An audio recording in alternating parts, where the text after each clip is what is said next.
Welcome to Jimi Zen Reads, Jasper and the Muddiest Pool. There are many types and breeds of doggy in this world.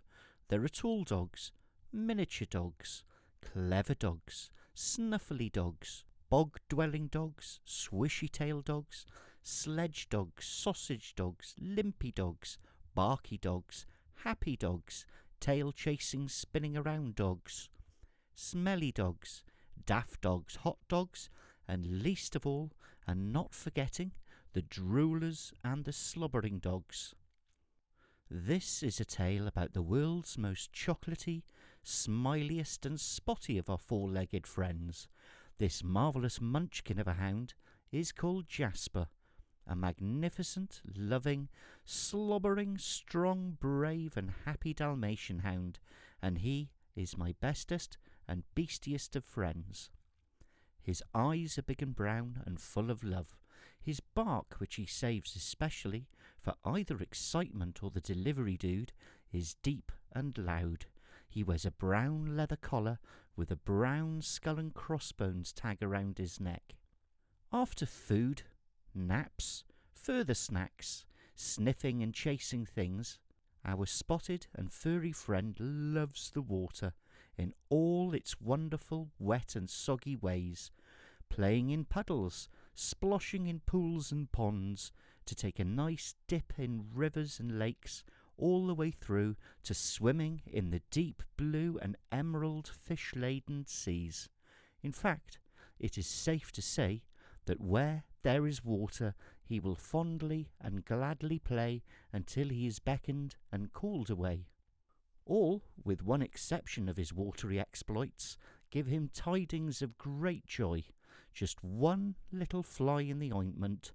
When he doesn't want to play, bath night, all of a sudden he has developed an allergic aversion and must stay well away from water as it sits warmly and unwelcomingly in the bathtub.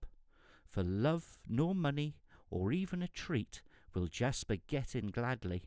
Looking sad, it always ends badly.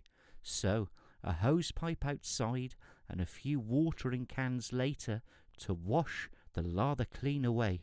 With a big daft grin and a pair of sopping, drooping ears flapping away, he shakes himself dizzy and a squirrel on a roll on the lawn in delight, with the end in sight of the bath night plight, a clean and shining Jasper again. Well, just for a little bit at least.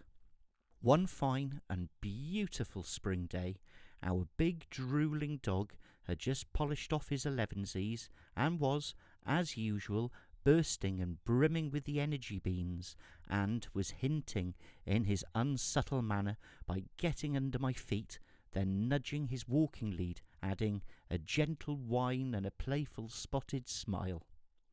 "Marsh today then," I said with a grin. The warm sun was beaming, and the air filled with the spring chorus from the birds of many kinds. The bees were busily buzzing, adding to nature's springtime song. The scent of bluebells and blossoming trees, the aroma of fresh-cut grass wafting in a gentle breeze aligned our sunlit path. Along we both continued, down a narrow country lane. Above us we could see a buzzard swooping and hovering majestically, purveying all around, both at sea and on land, added to the delights of this glorious morning's wander. All the way Jasper trotting merrily forth, for he knows where he is heading, and he loves an open running walk. We crossed safely over the railway track, looking both this way and that way, just to be sure, down the end of the beach, with the tide neither halfway in or halfway out, just somewhere in the middle. Jasper's lead now removed, he sprints off in a flash, this way and that way, only pausing for a dash. He reaches the shoreline and splashes in the shallows, searching for a suitable stick. A sniff and a nibble. Yup, that should do the trick. He picks it up, runs off with it. He likes his new-found freshly slobbered-on stick. Further and further onto the marsh we both did wander. The spring so warm with clear skies above, the cooing of a wandering dove, some rabbits teasing Jasper, walking on his merry way, for as we know the rabbits also love to play. They ran about for quite some time until we reached a clearing. Marsh grasses beckoning forth to our faithful friend, exploration on his mind, fresh new sticks wanting to be gnawed, our big daft dog will hope to find. He was off again, Jasper running with some glee, stopping only once or twice to cock his leg and back to check on me.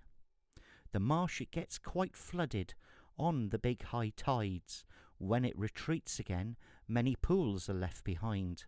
Jasper likes to find as many as he can, and with a leap, a jump, and a mighty sploshy splash, his tail will swish as it propels him forth, diving into the darkest pool of the muddiest variety.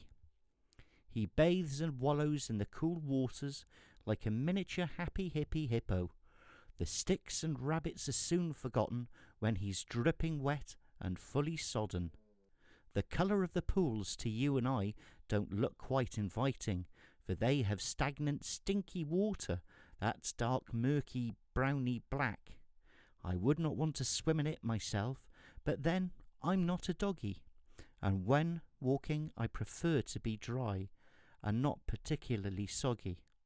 For Jasper, however, to find the muddiest pool is heavenly and sort of a hobby. A happy hound skips and dances pool to pool, getting even muddier by the minute and by the pool. To see his smile of contentment and the blissful joy, I can no longer see any of his chocolate-coloured spots, for now, covered from nose to paw, all blackened out by marshy slime and grime, and a suspicious smell of trout, complete with a foot-long length of slobber drooling from his chops. "It's time to go home now," I said. "There's a good boy. Almost time for a bath.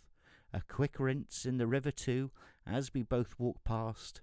It is time to get the hose-pipe out and clean this grubby oyster, and remove his new interesting and pungent smell." A cleanish and happy and tired Jasper, home at last, all rubbed dry with his blanket, and a good warm in the garden's sun, and a nice tasty morsel of grub. Oh, joy today, what fun! So nap time came around again, as it inevitably does, with Jasper all warm and curled up in his favourite snug, namely in my bed, and he drifted gently into his sweet lullaby. Jasper was pleased and happy and glad for this day. After all, it's not that often that the muddiest pools want to play. The end.